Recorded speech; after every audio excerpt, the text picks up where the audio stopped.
जय श्री राधा कृष्ण भगवान जी की जय। वैशाख मास महत्म की मंदिर श्री बंसी वाले महात्मा यूट्यूब चैनल की ओर से हम आप सभी भक्तों का हार्दिक अभिनंदन करते हैं। आज हम आपको वैशाख मास 2022 से संबंधित बड़ी विशेष जानकारियां देने वाले हैं। आज की इस वीडियो में हम आपको बताएंगे कि इस वर्ष 2022 में वैशाख मास के स्नान कब से आरंभ हो रहे हैं और वैशाख मास के स्नान कब तक चलेंगे। साथ ही हम आपको बताएंगे कि हमारे हिंदू धर्म में वैशाख मास का क्या महत्व है और साथ ही बताया जाएगा कि वैशाख मास के इस पावन समय में किन किन धर्म कर्मों का पालन करना चाहिए कि जिन धर्मों का पालन करने से भगवान की अनंत कृपा मिल जाए। तो सारी जानकारी इस वीडियो में हम आपको देने जा रहे हैं। तो सबसे पहले बात ये आती है कि वैशाख मास हमारे हिंदू धर्म में बहुत अधिक महत्व रखता है।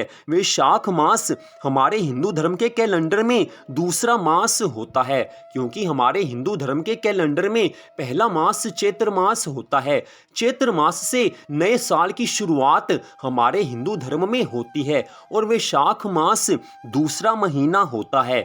तो इस वर्ष वैशाख मास 17 अप्रैल 2022 से आरंभ हो रहा है। 17 अप्रैल 2022 दिन रविवार से वैशाख मास आरंभ हो रहा है और 16 मई तक ये वैशाख मास चलेगा। लेकिन जो वैशाख मास के स्नान हैं वो एक दिन पहले अर्थात 16 अप्रैल से शुरू हो जाएंगे। वैशाख मास के स्नान पूर्णिमा तिथि से लेकर पूर्णिमा तिथि तक चलते हैं। तो इस हिसाब से वैशाख मास के स्नान 16 अप्रैल दिन शनिवार से आरंभ होकर 16 मई दिन सोमवार तक चलेंगे। तो अब हम आपको हमारे हिंदू धर्म में वैशाख मास का क्या महत्व है ये बताने जा रहे हैं। उसके बाद आपको बताया जाएगा कि वैशाख मास में किन किन धर्मों का पालन करना चाहिए। तो सबसे पहली बात यह है कि हमारे हिंदू धर्म में हर मास का बदलना चंद्र चक्र पर निर्भर करता है। चंद्रमा जिस नक्षत्र पर रहते हैं उस महीने का नाम उसी नक्षत्र के आधार पर रखा जाता है। वैशाख मास की पूर्णिमा को चंद्रमा विशाखा नक्षत्र में रहते हैं, इसलिए इस मास को वैशाख मास कहा जाता है। वैशाख मास में जो विशेष व्रत और पर्व आते हैं वो अब हम आपको यहाँ पर बता रहे हैं कि जिनके कारण वैशाख मास का महत्व बहुत अधिक बढ़ जाता है। वैशाख मास में आने वाले व्रत और त्योहार इस प्रकार हैं। गणेश चतुर्थी का व्रत, श्री शीतला अष्टमी व्रत, वरथुनी एकादशी का व्रत और प्रदोष व्रत, अमावस्या और साथ में परशुराम जयंती, अक्षय तृतीया, गंगा सप्तमी, सीता नवमी, मोहिनी एकादशी, प्रदोष व्रत, भगवान नरसिंह जयंती, बुद्ध पूर्णिमा और भगवान कुर्मा अवतार, ये सारे वैशाख मास में व्रत और त्योहार आते हैं। इन सभी के कारण वैशाख मास की महिमा बहुत अधिक बढ़ जाती है। सीधी स्पष्ट बात है कि वैशाख मास में हमारे हिंदू धर्म के इतने व्रत और त्योहार आते हैं, भगवान के इतने अवतारों की जयंतियां इस महीने में आती हैं कि इस महीने में हम जितना भी धर्म कर्मों का पालन करेंगे उसका फल अनंत गुना होकर हमें मिल जाता है।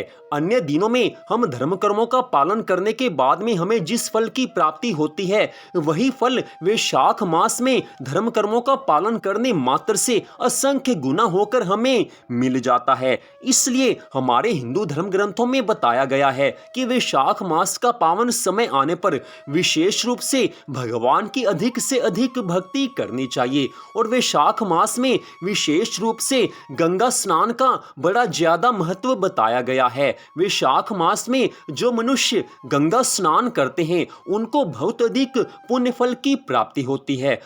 तो अब हम आपको बताने जा रहे हैं कि वैशाख मास में हम सबको किन किन धर्मों का पालन करना चाहिए कि जिससे भगवान की अधिक से अधिक कृपा प्राप्त की जा सके।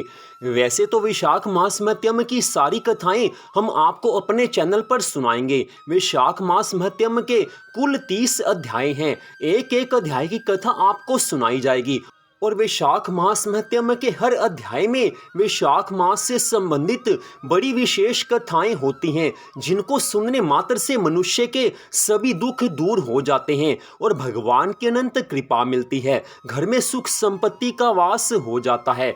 तो अब हम यहाँ पर विशेष रूप से आपको वैशाख मास के सारे महीने में किए जाने वाले धर्म कर्मों के बारे में बताने जा रहे हैं। इन्हें आप पूरे ध्यान से सुने, श्रद्धा भावना से सुने, क्योंकि वैशाख मास में जो मनुष्य इन धर्मों का पालन करता है उसको सुख संपत्ति की प्राप्ति होती है। उस मनुष्य के सभी दुख भगवान की कृपा से दूर हो जाते हैं। तो वैशाख मास आने पर सबसे पहली बात तो ये है कि आप चैत्र मास की पूर्णिमा से अर्थात 16 अप्रैल से वैशाख मास के स्नान आप सुबह शुरू कर दें।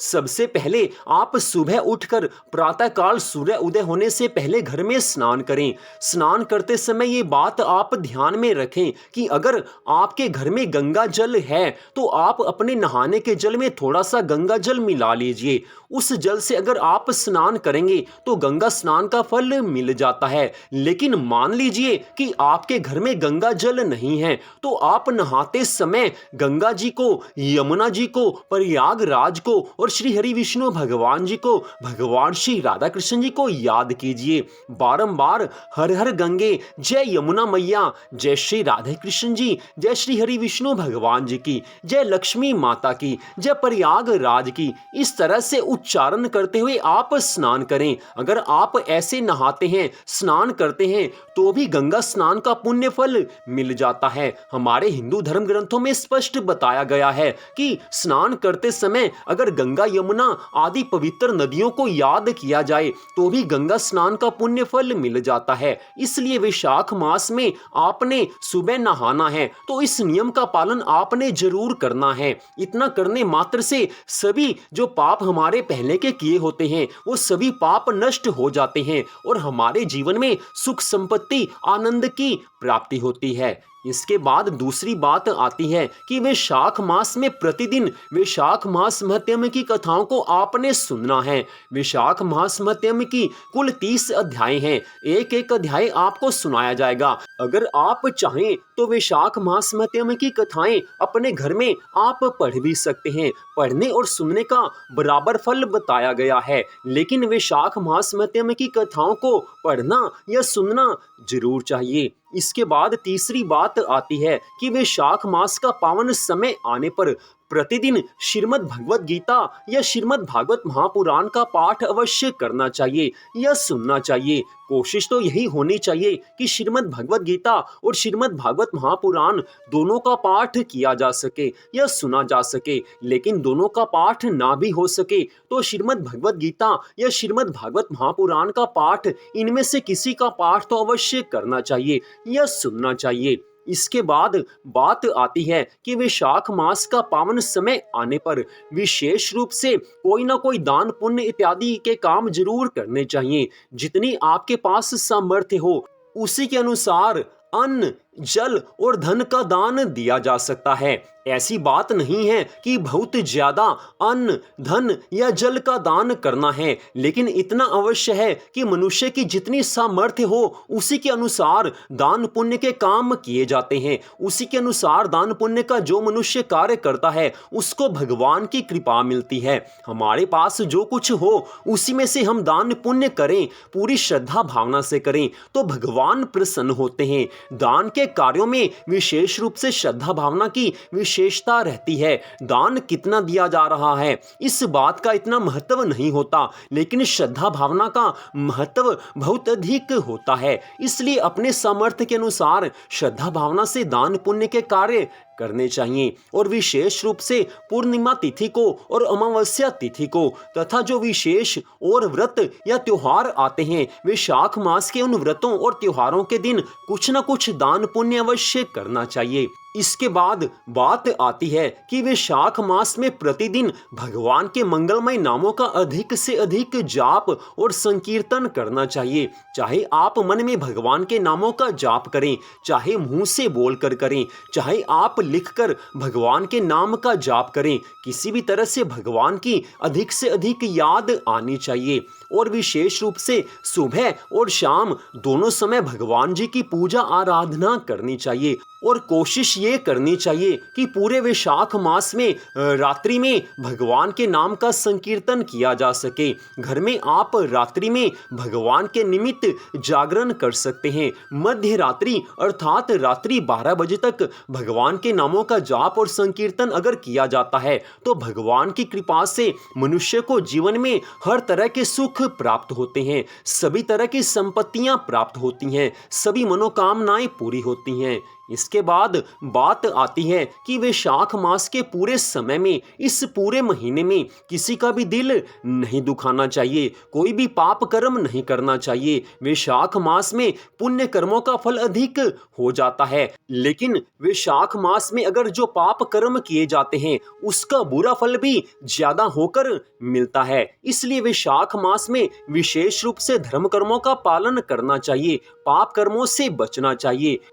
वैसे तो पाप कर्म कभी भी नहीं करने चाहिए, लेकिन वैशाख मास का पावन समय आने पर पापों से विशेष रूप से बचना चाहिए। वैशाख मास के सारे महीने में मांस आदि का सेवन नहीं करना चाहिए, शराब आदि नहीं पीनी चाहिए, क्योंकि ये इतने घोर पाप कर्म हैं कि इनका बहुत अधिक बुरा फल मिलता है। और वैशाख मास में पूरी तरह से ब्रह्मचार्य के व्रत का पालन करना चाहिए। किसी भी तरह से स्त्री पुरुष का आपस में संपर्क नहीं होना चाहिए। और वैशाख मास में किसी भी तरह का बुरा व्यसन, जुआ इत्यादि इन सब से दूर रहना चाहिए। जो भी पाप कर्म होते हैं उन सब से विशेष रूप से वैशाख मास में बचना चाहिए। वैसे तो वैशाख मास के अनेकों नियम हैं जो कि हमारे हिंदू धर्म ग्रंथों में बताए गए हैं, लेकिन जो विशेष भक्ति से संबंधित नियम हैं उन सब की जानकारी इस वीडियो में हमने आपको दे दी है। अगर आप कोई प्रश्न पूछना चाहते हैं तो आप कमेंट बॉक्स में कमेंट करके पूछ सकते हैं। तो वैशाख मास में आप विशेष रूप से सुबह जल्दी उठकर स्नान करें और नहाने के जल में गंगा जल मिला लीजिए। गंगा जल ना हो तो गंगा यमुना मैया को याद करके आप स्नान कीजिए और भगवान के नामों का जाप कीजिए, भगवान की भक्ति कीजिए। जितना अधिक वैशाख मास में भगवान की भक्ति की जाएगी उतना ही मनुष्य के जीवन में सुख संपत्ति आनंद आते हैं और मनुष्य की सभी मनोकामनाएं पूरी होती हैं। आप सबसे छोटा सा निवेदन, वैशाख महात्म्यम की कथाओं को और श्रीमद् भागवत महापुराण की कथाओं को प्रतिदिन आप हमारे चैनल पर अवश्य सुने, क्योंकि वैशाख मास में जितना भी भगवान की कथा सुनी जाती है और भगवान के नामों का जाप किया जाता है उससे भगवान की अनंत कृपा मिलती है। तो आज की इस कथा को सुनने के लिए मंदिर श्री बंसी वाले महात्मा यूट्यूब चैनल की ओर से आप सबका हार्दिक धन्यवाद। भगवान श्री राधा कृष्ण जी की वैशाख महात्म्यम की अनंत कृपा सदा आप सब पर, आपके परिवार पर बनी रहे, इसी मंगल कामना के साथ जय श्री राधा रानी सरकार की, जय श्री कृष्ण भगवान की, जय श्री लक्ष्मी नारायण जी भगवान की, जय वैशाख मास महत्यम की। जय जय श्री राधे, जय जय श्री राधे, जय जय श्री राधे श्याम।